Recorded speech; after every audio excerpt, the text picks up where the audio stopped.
साथियों, आज हम बात करेंगे कि कैसे आप किसी भी बैंक या एनबीएफसी कंपनी से 2 साल का टाइम ले सकते हैं। फिर आपका कोई चाहे पर्सनल लोन है, बिजनेस लोन है, एजुकेशन लोन है, scooter, motorcycle, car, jeep, truck, बस का है, मकान, दुकान, जमीन जायदाद, फैक्ट्री, कारखाना, स्कूल, कॉलेज, बंगला, कोठी या शोरूम, किसी भी तरह का अगर आपका लोन है तो मैक्सिमम आपको 2 साल का टाइम मिल सकता है।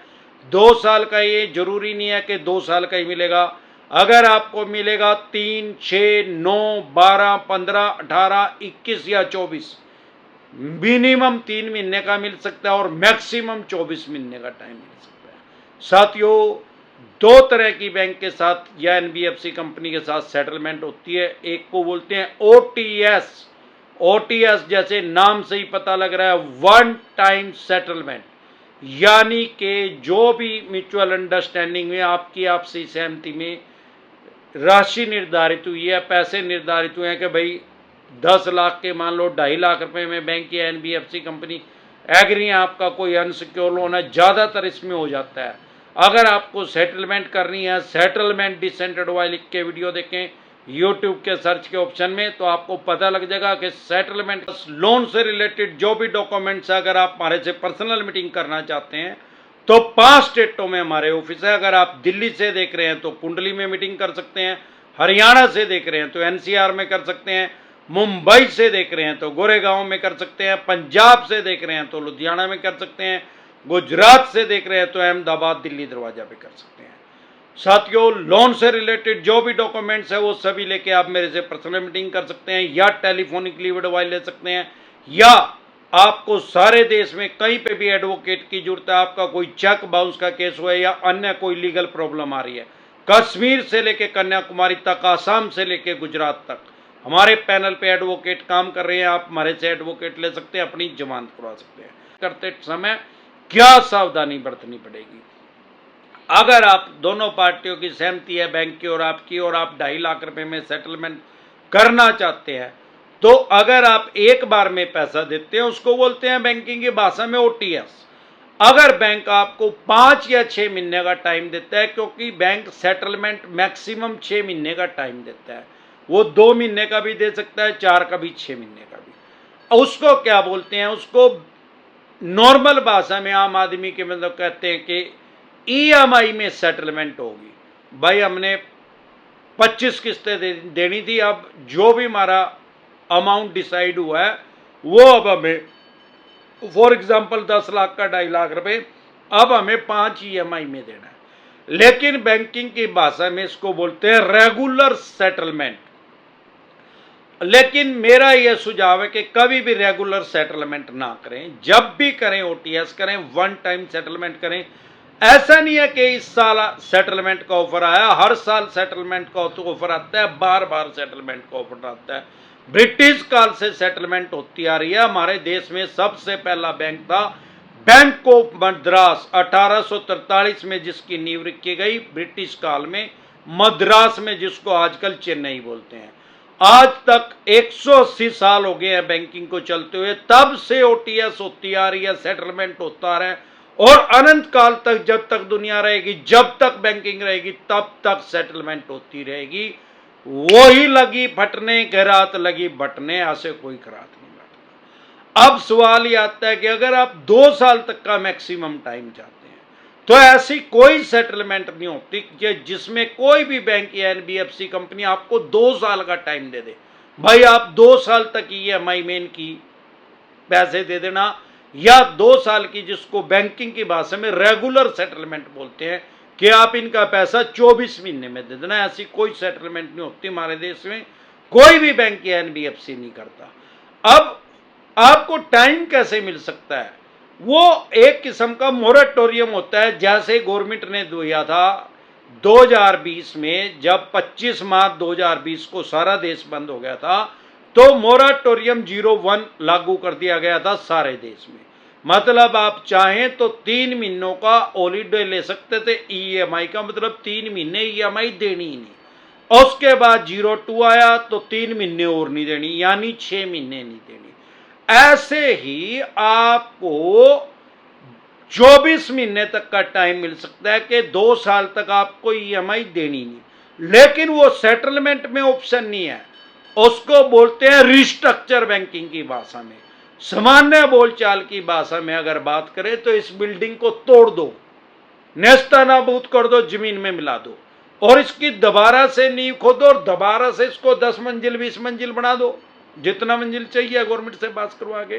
तो ऐसे ही अगर रिस्ट्रक्चर आपका लोन बैंक एनबीएफसी कंपनी करेगी तो उस लोन को खत्म कर देगी, डिलीट कर देगी।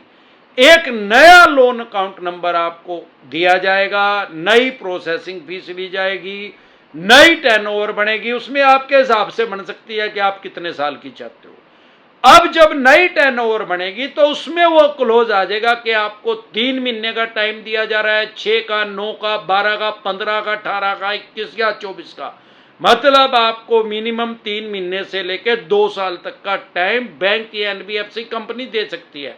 मान लो उन्होंने आपको 1.5 साल का टाइम दे दिया, मतलब 18 महीने का टाइम दे दिया, तो उस 18 महीने में आपको कोई पैसा नहीं देना। इसको बोलते हैं रिस्ट्रक्चर। ये रिस्ट्रक्चर होते टाइम आपको ऐसा मिल सकता है, गफलत की स्थिति में ना रहें, अपने राइट्स और अधिकार जान ले। जब आपको अपने राइट्स और अधिकार पता लग जाएगा तो डर खत्म हो जाएगा। 2 लोन डिफॉल्ट हो गए, 5 हो गए या 25 हो गए, 25 लोन भी डिफॉल्ट हो गए, सबकी 5-5 ईएमआई भी डिफॉल्ट होगी, तो भी ये क्राइम में कंसिडर नहीं होता, अपराध की श्रेणी में नहीं आता। साथियों, 2 तरह के नोटिस को कभी भी अवॉइड ना करें। एक 138 जिसको सामान्य बोलचाल की भाषा में चेक बाउंस बोलते हैं। अगर आप चेक बाउंस के नोटिस को, कोर्ट का जो नोटिस आ रहा है उसको इग्नोर करेंगे, बार बार इग्नोर करेंगे, आपका बेलेबल वारंट इशू हो जाएगा, फिर नॉन बेलेबल वारंट इशू हो जाएगा, फिर कोर्ट की भाषा में पीओ बोलते हैं, सामान्य बोलचाल की भाषा में आपको भगोड़ा घोषित कर दिया जाएगा अगर आप नहीं जा रहे हैं कोर्ट में। वैसे तो 99% फेक नोटिस इशू करते हैं, चवन्नी छाप खुद ही बना के भेज देते हैं। अगर आपके पास कोई भी नोटिस आ रहा है तो फेक नोटिस डिसेंटेड हुआ लिख के वीडियो देखें, अगर फिर भी जेन्युइन लग रहा है तो ई कोर्ट लोड कर लें। सारे देश की कोर्ट जो है ऑनलाइन हो चुकी हैं। कोर्ट की अवमानना ना करें। अगर कोर्ट का नोटिस है तो उसको इग्नोर ना करें। अगर आप इग्नोर कर रहे हैं, बार बार कर रहे हैं, तो आपको 14 दिन के लिए न्यायिक हिरासत में जाना पड़ेगा। कम से कम 14 दिन के लिए आपको जेल में जाना पड़ेगा, और उसी स्टेट की जेल में जाना पड़ेगा जिस स्टेट में इन्होंने आपका चेक बाउंस किया है। लेकिन अगर आप इसको इग्नोर नहीं करेंगे, बेलेबल ऑफेंस है, जमानती अपराध है, सेम डे जमानत हो जाती है, बाइंड जमानत हो जाती है। सारे देश के किसी भी कोने में आपको जमानत करवानी है, बेल करवानी है, कश्मीर से कन्याकुमारी तक, आसाम से लेकर गुजरात तक, अमरदीप कादियान के पैनल पे एडवोकेट काम कर रहे हैं, हम आपकी बेल करवा देंगे। उसकी फीस कितनी है आपकी स्क्रीन पे कमेंट बॉक्स के अंदर एक नंबर आया है 9306347314। इस नंबर को सेव करके व्हाट्सएप मैसेज करें, आपको पता लग जाएगा कि टोटल फीस कितनी है इसकी। इसके अलावा अगर सरफेसी एक्ट 2002 के अकॉर्डिंग आपके पास नोटिस आ रहा है 13(2) का, 13(4) का, सिंबॉलिक पोजीशन का, फिजिकल पोजीशन का या डीएम साहब का, इसको कभी भी इग्नोर ना करें, कभी भी इसको हल्के में ना लें। अगर आप इसको इग्नोर करेंगे, इसको हल्के में लेंगे, तो आप अपनी मकान, दुकान, जमीन जायदाद, फैक्ट्री, कारखाना, स्कूल, कॉलेज, बंगला, कोठी या शोरूम, उससे आप दो बैठेंगे, उसकी ऑक्शन कर देंगे, बोली कर देंगे, स्क्रैप के रेट में, कबाड़ी के रेट में उसको बेच देंगे।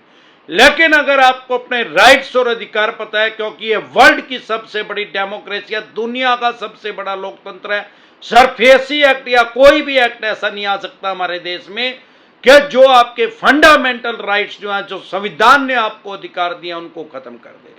फॉर एग्जाम्पल, आपकी प्रॉपर्टी की वैल्यू 3 करोड़ रुपए है और आपने देने इनके 1 करोड़ रुपए हैं, और उसको 1 करोड़ में सेल करने की कोशिश कर रहे हैं, ऑक्शन करने की कोशिश कर रहे हैं, इन्होंने वैल्यू उसकी 1 करोड़ रुपए लगा दी है। आप एक सिंपल नोटिस इशू करें कि भाई मेरी प्रॉपर्टी की वैल्यू 3 करोड़ रुपए, आपने 1 करोड़ लगा दिया। आप 2 आदमियों का एफिडेविट लेके आओ, कोई जो मेरी ही लोकेशन पे है और मेरे स्क्वायर, जितनी स्क्वायर फुट की उनकी जगह है, इतने स्क्वायर यार्ड की इनकी जगह है, और मेरे मोहल्ले में, तहसील में, कस्बे में उनकी वो जगह है, वो भी आदमी 1 करोड़ में अपनी प्रॉपर्टी को सेल करने के लिए तैयार है। ना नौमन तेल होगा, ना कभी राधा नाचेगी। नहीं तो मेरी 3 करोड़ की प्रॉपर्टी है, उसको 3 करोड़ में सेल करके 1 करोड़ अपना ले और 2 करोड़ मेरे दे दें, दैट्स ऑल। तब इनकी कहां से बिगड़ जाएगी। इसके अलावा भी अगर आपका केसीसी का लोन है, खेती किसानी से संबंधित कोई लोन है, तो आपके ऊपर सरफेसी एक्ट इंप्लीमेंट नहीं होता, लागू नहीं होता। अगर आपका 20% से पैसा कम रह गया तो भी आपके ऊपर सरफेसी एक्ट इंप्लीमेंट नहीं होता। 50% से ज्यादा पैसे जा चुके हैं तो आप इनके खिलाफ डीआरटी में जा सकते हैं, ये भी कोर्ट का नाम है। अगर आपकी 3 से ज्यादा ईएमआई डिफॉल्ट हो गई है तो आपके पास सरफेसी एक्ट का नोटिस आ गया होगा। 2 ईएमआई डिफॉल्ट हो गई है तो 3 के बाद आ जाएगा। एक भी ईएमआई डिफॉल्ट नहीं हुई, आपको ऐसा लग रहा है फ्यूचर में आप नहीं दे पाएंगे, तो 3 ईएमआई डिफॉल्ट होते ही तुरंत प्रभाव से आपके पास ये सरफेसी एक्ट का नोटिस भेजेंगे। अगर ऐसी क्रिटिकल सिचुएशन आ गई है या आने वाली है तो तुरंत प्रभाव से एडवाइस लें। प्रिवेंशन बेटर देन क्योर, इलाज से हमेशा परहेज बेहतर है। अगर आप हमारे साथ टेलीफोनिकली जुड़ना चाहते हैं या पर्सनल मीटिंग करना चाहते हैं, अगर आप हमारे से पर्सनल मीटिंग करना चाहते हैं तो 5 स्टेटों में हमारे ऑफिस हैं। अगर आप दिल्ली से हमें देख रहे हैं तो आप कुंडली में मीटिंग कर सकते हैं, हरियाणा से देख रहे हैं तो एनसीआर में कर सकते हैं, पंजाब से देख रहे हैं तो लुधियाना में कर सकते हैं, मुंबई से देख रहे हैं तो गोरेगांव में कर सकते हैं, गुजरात से देख रहे हैं तो अहमदाबाद दिल्ली दरवाजा में कर सकते हैं। हमारे से पर्सनल मीटिंग करने का क्या प्रोसेस है, आपकी स्क्रीन पे कमेंट बॉक्स के अंदर एक नंबर आया हुआ है 9306347314। इस नंबर को सेव करके व्हाट्सएप मैसेज करें, तुरंत प्रभाव से रिप्लाई आएगा कि कैसे आप हमारे से पर्सनल मीटिंग कर सकते हैं, पर्सनल एडवाइस ले सकते हैं, टेलीफोनिकली एडवाइस ले सकते हैं या एडवोकेट ले सकते हैं अपनी बेल करवाने के लिए, जमानत करवाने के लिए। लोन से रिलेटेड जो भी डॉक्यूमेंट्स आपके पास हैं वो सभी लेके आप मेरे से पर्सनल मीटिंग कर सकते हैं, पर्सनल एडवाइस ले सकते हैं। फिर आपके पास सरफेसी एक्ट 2002 के अकॉर्डिंग नोटिस आया 13(2) का, 13 war, symbolic position, physical position, DM साहब, या 138 नेगोशिएबल इंस्ट्रूमेंट एक्ट 1881, या पेमेंट एंड सेटलमेंट एक्ट 2007, या आर्बिट्रेशन एंड कंसोलिडेशन एक्ट 1996, या रिकॉल नोटिस आया या अन्य किसी भी तरह का कोई भी नोटिस आपके पास आया है, लोन से रिलेटेड जो भी डॉक्यूमेंट्स आपके पास हैं वो सभी लेके आप मेरे से पर्सनल मीटिंग कर सकते हैं, पर्सनल एडवाइस ले सकते हैं या टेलीफोनिकली एडवाइस ले सकते हैं। एक बार जोर से मिलकर नारा लगाएंगे, बोल पे गंजे टकले, जय ससुराल वालों की।